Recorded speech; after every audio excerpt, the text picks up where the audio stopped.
Hello everyone, it's your favorite FGC VTuber. And as you guys can see a little bit by the title, we're talking about the stop killing. I didn't want to talk about this, we already talked about it. Heck, I was gonna save it for the podcast, whatever, but people were talking about it and whatnot. Codes. Do you see the screen? So as it says, every company, the lobby. So I didn't even know. Apparently there's a lobby going on against the whole stop killing games thing. And this one says, oh, Warner Brothers, Super, whatever. Guess who's not on the list? Oddly, Steam isn't. Base Steam. Also, I was surprised that Capcom wasn't on the list. I would have thought, but then it occurred to me. And this is a common theme, right? The whole thing is like, so to break it short, in case you guys don't know, Stop Killing Games is just making it so when you buy a game that when the server shut down or whatever shit, you should still be able to play your game, or they can't just give you no access to the game that you paid for. And one of the biggest whatevers is based specifically like MMOs or games that, you know, always require. First of all, we already hate always requiring online, and the biggest one is like single player games. But the whole point is just, it's 80 to 90% of it is just like, let me play my shit, specifically like single player games, right? And then for games that are like specific, get rid of the online functionality, and then something even like an MMO, it's like, just give us like the server code, whatever. And I think with Capcom, because like if you see all of these, they kind of have some kind of live service or something, or I don't know. Most of it seems to be very anti-whatever. Like Nintendo, for them, it's like, oh no, they just want it to fuck you over. Like Nintendo is invested because anything that's anti-consumer, they'll just fuck you over because they don't even have like a live service thing or everything. And even then, it doesn't apply to their old stores. Like you're allowed to do your store and whatnot, right? Like that's perfectly fine, and there's nothing else we can really do about it, right? Like this won't change that unless Nintendo really thinks it does, in which case they're ass wipes. But Roblox makes sense. I was like, Roblox, and it's like, oh wait, yeah, they're literally,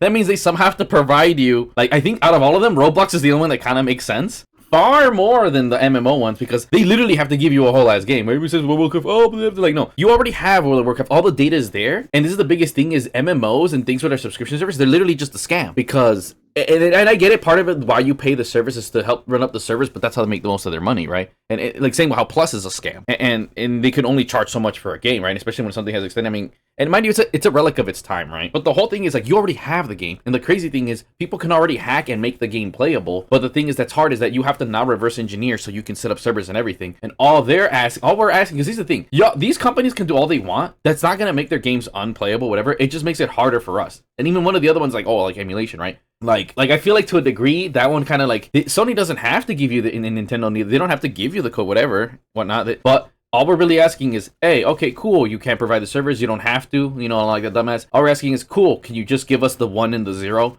that makes it so we can just connect it to a server? That's literally all it is for games like that. But the reason they don't want to do it is because they know they can lose money if they know they could just do that, and they have to provide it. That means that people, you know, because sometimes what they'll do is they'll threaten, we don't get enough people, we're gonna shut it down. But the people are already on. They won't care. They're like, okay, cool, shut it down. And then just make sure you give us the 1-0 so we can it's like a key. Best way to put it, it's like a key. Something's locked, right? Like they have the keys, and all we're asking is, can you give me the keys? Oh, I don't want to give you the keys, bro. We could just get a locksmith.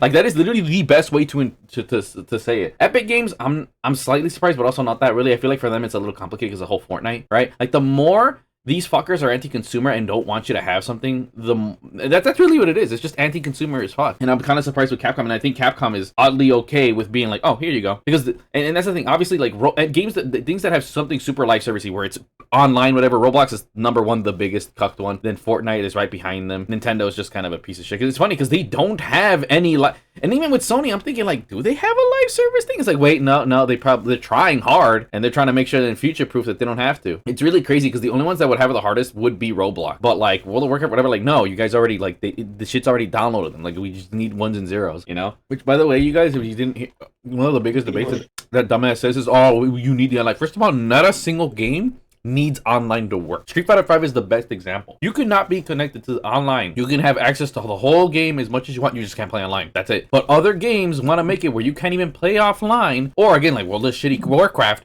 To experience anything, play online. But the core experience is that you have to play with her. You can't solo. It's like, first of all, people already solo in that shit anyway, so shut up. Second, if it was designed like that, then give me the 1s and 0s so I can play LAN. To me, the biggest thing is that ends this conversation, the death of LAN. That's why the death of LAN and co-op exists, so they can do this stupid shit. Because if LAN was actually readily available, or co-op like Diablo 3 to 4, then you would realize that it's even more stupid. That's how any dumbass that says, no, it's a load of bullshit. And here's the other best way thing. I'm a developer. Like, if the game required online to be playable, then that means it requires online to dev. And no, you don't need online to make a fucking video game. That's the stupidest shit on earth. That's like, you're cooking. That means, I need fucking, oh, but I need to be in the restaurant to eat the food. No, you fucking don't. The food didn't come from the fucking restaurant, you goddamn moron. Like, you only need something if it was needed to be made with it kind of shit. You know? Like an example, like an ice cream. Like, oh yeah, it needs to be cold to maintain its thing. That's why you eat it fast before it fucking melts. But again, this ain't fucking whatever. Codes, what else you got? Any more words? Codes, please hurry the fuck up. I don't feel like speaking now. What now?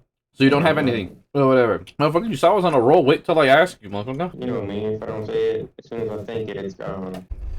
Alright, you 80-year-old motherfucker. How do you want companies to pay for ongoing live service? Should they strip? Would they change? Oh, wait. How do you want companies to pay for ongoing live service? I don't know. I think this guy's just being a retard because, like, the whole point, literally none of it says that you have to. Literally all it is, like, I'm not going to reiterate it. We already, all I'm saying is, like, just give me the keys. That's it. That's all we're literally asking. And again, you guys are hearing it from an actual fucking dev. So, wait, Faceit doesn't even produce a game. They just hold servers for them. Why the fuck would they lobby against this? Yeah, that is weird. Because they would make money from this shit, actually. If anything, because people would probably pay to be hosted on theirs unless they're like, oh, people will host their own servers, which, I mean, a lot of the mega nerdy ones do. But if this passes, then that means people like me and you can just pay $3 to host a server. So, because I ain't trying to do all that.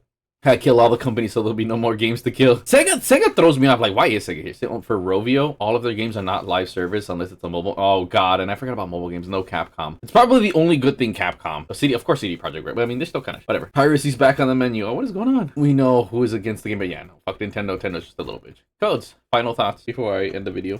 Here is the best way to go. Yep. And rollback.